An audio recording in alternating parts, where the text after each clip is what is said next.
quarter is brought to us.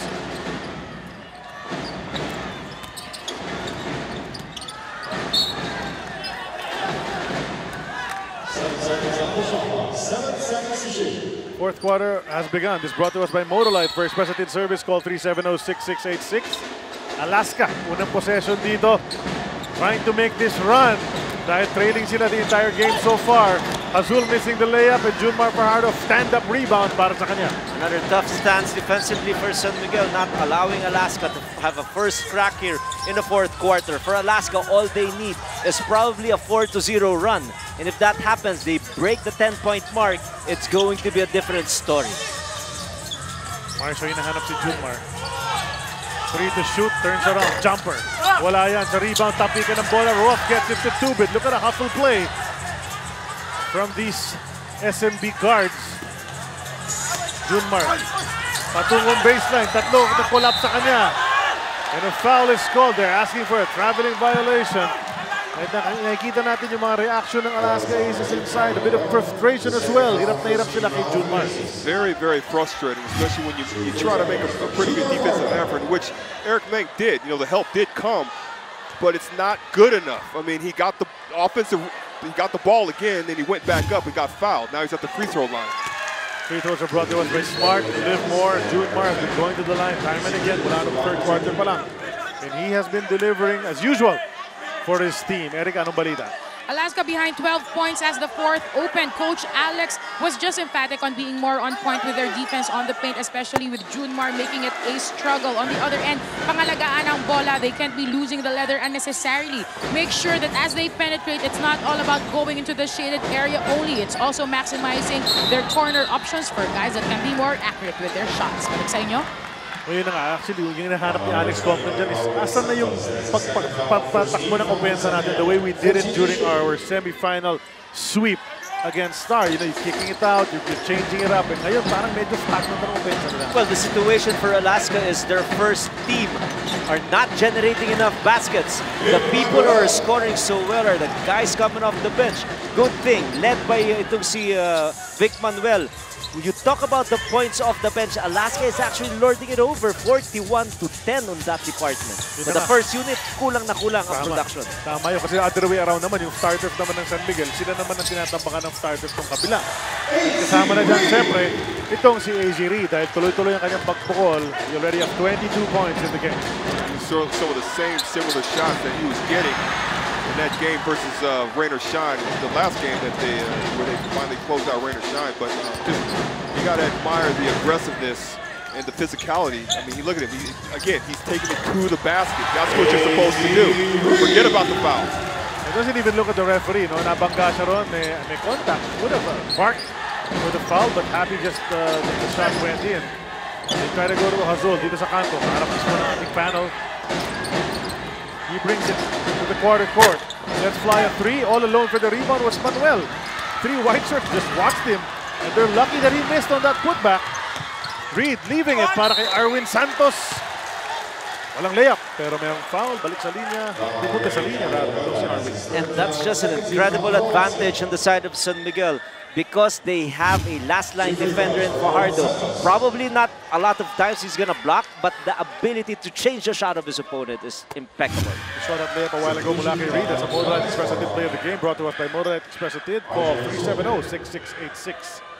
Free throws ni Arwin. Hatid sa atin ng Smart. Livermore. We talked about this guy taking a complementary role, a lesser role sa kanilang offense, pero he can hurt you. I mean, he can score heavily. He was in double digits first half pa lang. Former MVP in the league. Game 1, where San Miguel is up by 18 points kontra sa Alaska with only 9:16 remaining in the game. There's a backing violation on the Alaska Aces. So the ball goes back to the San Miguel Beermen. Makibalita muna tayo kay Erica. Calvin Abueva inupo muna sandali para i-tape ang kaliwang kamay na tumama sa board nung sumugod habang nasa harap niya si Arwin Santos. It was already sprayed with an anti-inflammatory and should be ready to go back on the court. Alam naman natin, thanks a lot, Eric. Alam naman natin si Calvin Abueva, those are just small injuries. He can walk away from that, but they have to fix that one up. But, you know, as aggressively as he has been playing, you know, just bad timing for him to hit that finger on the backboard. Oh yeah, I've done that a few times, and it's not a very good feeling. It actually, you think that you kind of feel it's broken. Coach Rai, nangyari ba sa'yo yun? Tamaan mo yung finger mo sa backboard? Oh, I watched people get hurt because I'm always on the bench watching my teammates play. Kala ko panay kasi top board mo, kaya ganun ang nangyayari. It's a 20-point lead for the San Miguel Beermen. And AC Reed threw that away. So Alaska Aces trying to make one last rush to mount one of those monumental comebacks that they have come to be known for. Travis, talagang subpar game para sa kanya so far. Gets that basket. That's only his 10th and 11 points of the game, has finally broken into double digits here in the fourth quarter. Well, Travis might have scored against AZ, but just look at the eyes of determination for AZ, who was so frustrated. It was just 2 points, hardly a dent on the lead San Miguel is experiencing right now. Pero yun ang nasa utak ni AZ. Both ends. He will score off Romeo and he will defend Romeo. Ngayon, gusto sanang pumuntos, pero there's a tap from Dondon Ontiveros. Here come the Alaska Aces. Sai Baguio jacks it up from 3, short yan. Rebound falls into the hands of Arwin Santos. It was actually a 4-on-5 situation, advantage in the numbers for Alaska. But Baguio opted to take that shot from the outside. They have not been consistent shooting from the 3-point area. AC Reed punta kay Marshall. Drive naman ngayon ng kanyang ginawa. On the way up, it's hit away by Cyrus Baguio. Pero may kasamang braso. First personal lang para kay Sai. 2 free throws na naman para sa San Miguel Beermen. And Marshall after, as you said, very accurate from there. Free throws brought to us by Smart. Livermore. He had a 90% free throw shooting clip in the series against Rain or Shine. But so far, 2 out of 3 for 66%. Every time you guard a Marshall Lassiter with the hands that he has right now and the confidence from the 3-point area, you really have to rush out long to challenge his outside shot. But he has this uncanny ability to put the ball down and drive strong and finish off layups. Kaya marami talagang options itong si Lassiter with his offensive moves. When Lassiter was shooting his free throws, may substitution si Coach Leo Austria. Pinasok niya si Alex Cabagnot para kay Chris Ross. Chris Ross held the fort for a few minutes, but you know that the game is winding down. You put in Alex Cabagnot. Why is that, Alex? Well, you want to make sure that your general, your floor general, the guy that you rely on the most, is controlling this game, and you know that's what he's done. He established it from the get-go, controlling the pace of the game.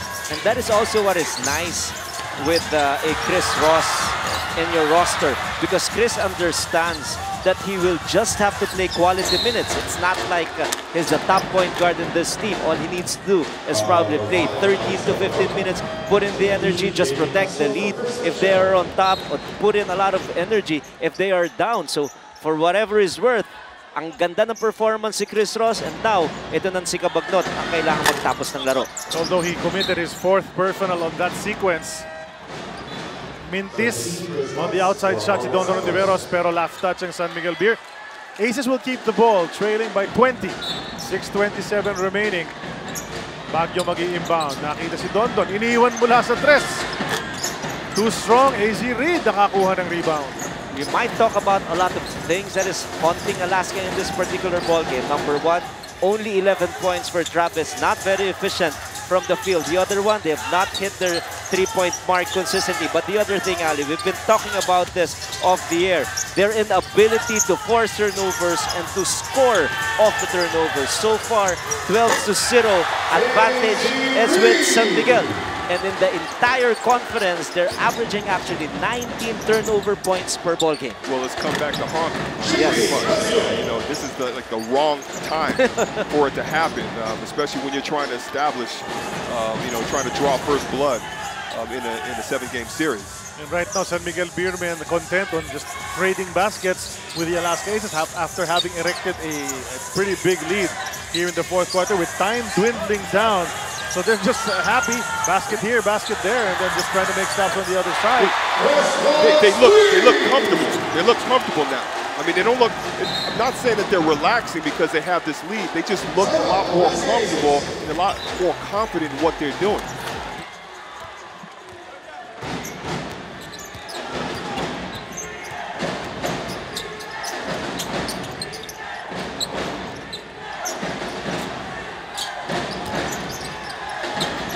back to the action. Dito sa Mall of Asia Arena, Travis's three is up and in. That's a three brought to us by PLDT Home DSL Triple Play Plans. He finally gets one to go from out there. But you know what? I want to see him. I want to see Alaska get him back in the blocks because good things have happened when he was in the block. Nakakuha na naman ng turnover ang Alaska. Tref na naman itong si Romeo Travis rather. Pero bitin na. It's a rush shot. In a situation like that, either wait till your teammates get back, run a play, or attack the basket. Don't take a three-point shot. And now they go inside to Junmar again. He started things in the third quarter. They kept going to him early noong third quarter. Naging effective naman kung hindi siya makabasket. Free throws ang kanyang pinapasok. And he helped keep that lead in the double-digit area. We did not see a lot of situations wherein it is just Junmar Fajardo getting the ball in the post, pounding his opponent down and scoring. That exerts so much effort on the part of Junmar. What is happening here? Guards are penetrating and waiting itong si Junmar for a drop pass. Lots of movement, and you know, you don't just have guys throwing it in the post and just standing and watching. Yes. Free throws are brought to us by Smart and Live More. Yun na nga they have to preserve Junmar's energy because this is a tough 7-game series, possibly a 7-game series. There's Sanitos. He's played a steady game inside para sa kanila, although limited ang kanyang mga minuto. But if you're Alaska right now, you're down by 19 points. You just want the score to be a little decent so that coming into the second game, you know that you have a fighting chance. If there's one thing that they should really look out for, it is really defending the three-point area and playing defense up to the last second. They've been playing good defense for 22-23, but on the last second, that is where San Miguel is scoring. That's a crazy sequence for them, the volleyball taps. You saw that, and we've been talking about that type of effort this entire elimination round. You know, especially when they went on that eight-game winning streak. That's what I'm talking about. And that's the type of enthusiasm we saw in the All-Filipino Cup. And what did they do? They made it to the finals and they won the championship. Kitang-kita nga natin, the whole bench was celebrating that play because of the volleyball tap from Cabagnot and then by Lutz, which resulted in a basket mula kay AC Reed. He wants more! He's feeling it. He's feeling it, Charlie. You know, I mean, they could get a hand up right now, but he's going to make that shot. I'd like to congratulate J-Rel Gamaya from Cebu City. Siyang maswerteng mag-uwi ng Kawasaki Fury 125 at it's ng motor trade. Dahil sa motor trade motorsiklo sigurado, alaga ka dito. That's J-Rel Gamaya from Cebu City. Now, San Miguel has 99 points. I think it's safe to say that they're going to hit the century mark. So that is really up for Alaska to make the necessary adjustments in Game 2. Try to limit the scoring because in this game, two things San Miguel did so well. They scored and they defended so well, allowing only 76 points on the scoreboard for Alaska. Very good, very good. Scoring ng San Miguel Beerman. There's a foul on the baseline drive mula kay Baguio. That's Cabagnot going to be called for that. If you look at the way San Miguel has been scoring, that's 1, 2, 3, 4, 5, 7 of their past 8 games. They've hit 100 points on the scoreboard. The free throws, ni Baguio at sa atin ng Smart, Live More. Well, a lot has been said about the kind of roster that Coach Leo has. It's a packed roster. They're good from the center position all the way to the point guard position. But credit has to be given to Coach Leo Austria also for having that kind of a chemistry. In today's game, he did a good job breaking the momentum. When he felt like Alaska is on an onslaught and comeback spree, he quickly called timeouts to stop the bleeding right away. And Arwind played well in the first half. Kept them afloat, helped build that double-digit lead. Ngayon, nakakuha pa ng offensive rebound. That's a fresh 24. We're in the last 2 minutes. Power up the last 2 minutes of the game with Cobra Energy Drink. Gusto ko pa. Marshall. And Coach, you made a great point there. Even when Alaska would try to make a run or they try to get out in transition, you'd see Alex or Chris Ross foul him in the backcourt. You know, some people would say, well, that's a bad foul because in some situations they went to the free throw line, but you're stopping momentum. And it's also very frustrating for the opponent. Fans are certainly having the best time of today's game. This cheer is brought to you by Petron. Fuel for everyone. Momentum, you mentioned that. Rhythm, that is really the strength zone of Alaska. So in fast break situations, if you break that, probably you'll break also 40% of the rhythm. And the other thing that they did so well, we're talking about San Miguel, it is taking care of that leather. They did not throw a lot of balls away. That is why very limited yung points off the turnovers ng Alaska. The bench players, pinasok na ni Coach Leo Austria. Semerad is back in there. But Jeric Fortuna and J.R. Reyes seeing their first action here in the finals. But let's talk about perspectives right now. If you are looking through the glass and you're Alex Compton, you tell your players in the finals there is no quotient system. So even if you lose by 20 points or lose by 1 point, it's still 1-0. Yes. So you really just have to prepare better in the second game, learn about your mistakes, and hopefully you come out with so much energy, more than the energy that the opponent will give in the second game. Just a super game from San Miguel B. You talk about everybody playing well. Jeric Fortuna off the bench. Tumira ng 3 pasok. Tapos ngayon, J.R. Reyes, nakaagaw naman ng bola. So they're putting stats on that. You're gonna see their names on the stat sheet tomorrow. David Semerad scoring as well. Turnaround jump shot by David Semerad. But usually happens like this, Ali. You've been in situations like this when you're up by a big margin. You feel like the goal is so big. Oh yeah, definitely. Especially when everyone is on the same page in that particular game, everyone did the right thing, team effort, especially defensively, and then your shots start to fall. Just because you are absolutely right. The ball, that rim becomes huge. Sunod-sunod na ang kanilang pagkamada. Arwin Santos nakadalawa pa. Dagdagan ang kanyang point total. Have to be honest, Charlie, Ali, I didn't expect this to be a 30-point game. Same here. I didn't expect, none of us, yes. I agree. None of us did. Hawakan na lang ni J.R. Reyes ito. At patatapusin na. Paubusin ng oras.